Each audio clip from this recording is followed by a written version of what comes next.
কখনো কি ভেবে দেখেছেন এই বিশাল পৃথিবী, অসীম আকাশ সবকিছু কি কোনো সুনির্দিষ্ট পরিকল্পনা ছাড়া এমনি এমনি সাজানো হয়েছে? মানুষের সুখ দুঃখ, জীবন মৃত্যু সবকিছুই কি শুধুই কাকতালীয়, নাকি এর পেছনে আছে মহাসূত্র যা লাউহে মাহফুজ নামক ডাটাবেজে সংরক্ষিত আছে, যা নিরাপত্তার দায়িত্বে স্বয়ং আল্লাহ তাআলা রয়েছেন? এটি এমন এক কিতাব যেখানে জগতের প্রতিটি ঘটনা, জন্ম ও মৃত্যু লেখা আছে। লাউহে মাহফুজ হলো সেই সুরক্ষিত বই যেখানে সৃষ্টির শুরু থেকে শেষ পর্যন্ত সমস্ত ঘটনা রেকর্ড করা আছে। পবিত্র কোরআনে এরশাদ হচ্ছে, নভমণ্ডলে ও ভূমণ্ডলে যা কিছু আছে সব আল্লাহ জানেন। এসব কিতাবে লিখিত আছে, আর এটা আল্লাহর কাছে সহজ।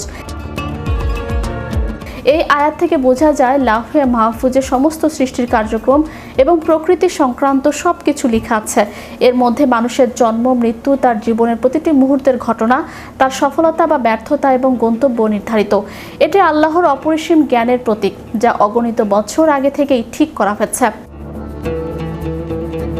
হযরত ইবনে আব্বাস রাদিয়াল্লাহু তাআলা আনহু বলেন, লৌহে মাহফুজ লাল ইয়াকুত পাথরের তৈরি। তার উপরের অংশ আরশের সাথে সংযুক্ত এবং নিচের অংশ একজন সম্মানিত ফেরেশতার উপর। হযরত আনাস রাদিয়াল্লাহু তাআলা আনহু বলেন, লৌহে মাহফুজ হযরত ইসরাফিলের পিঠের উপর। হযরত মাকাতিল রহমতুল্লাহ বলেন, লৌহে মাহফুজ আরশের ডান দিকে অবস্থিত।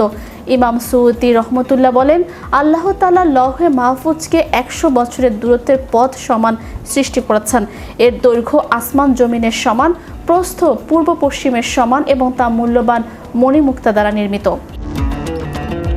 আল্লাহ তাআলা সর্বপ্রথম কলম সৃষ্টি করে তাকে আদেশ দেন লৌহে মাহফুজের সমস্ত কিছুর বিবরণ লিখিত আকারে সংরক্ষণ করতে। কুরআন নাজিল হবার আগে তা এই সুরক্ষিত ফলকে সংরক্ষিত ছিল। আল্লাহ বলেন, বরং এটা তো সেই মহাগ্রন্থ আল কুরআন যা লৌহে মাহফুজে লিপিবদ্ধ। বাস্তবে মানুষের প্রতিটি কাজই লৌহে মাহফুজে লেখা রয়েছে। ইসলামিক বিশ্বাস অনুযায়ী আল্লাহ যা লিখে রেখেছেন তা সমস্ত সৃষ্টির জন্য পূর্ব নির্ধারিত। মানুষ স্বাধীন ইচ্ছার দ্বারা সিদ্ধান্ত নিতে পারে, তবে তার পরিণতি আল্লাহর কুদরতের পরিকল্পনায় স্থান পায়। লৌহে মাহফুজের মধ্যে প্রতিটি মানুষের জীবন, ভাগ্য, কর্মফল এবং রিজিকের পরিমাণও নির্ধারিত রয়েছে, যেখানে আল্লাহ তাআলা সৃষ্টির আদি থেকে অন্ত পর্যন্ত সমস্ত ঘটনা সযত্নে ধারণ করে রেখেছেন। পৃথিবীতে ঘটে যাওয়া প্রতিটি ঘটনা আল্লাহর ইচ্ছার অধীনে এবং তার সিদ্ধান্ত অনুযায়ী পরিচালিত হয়।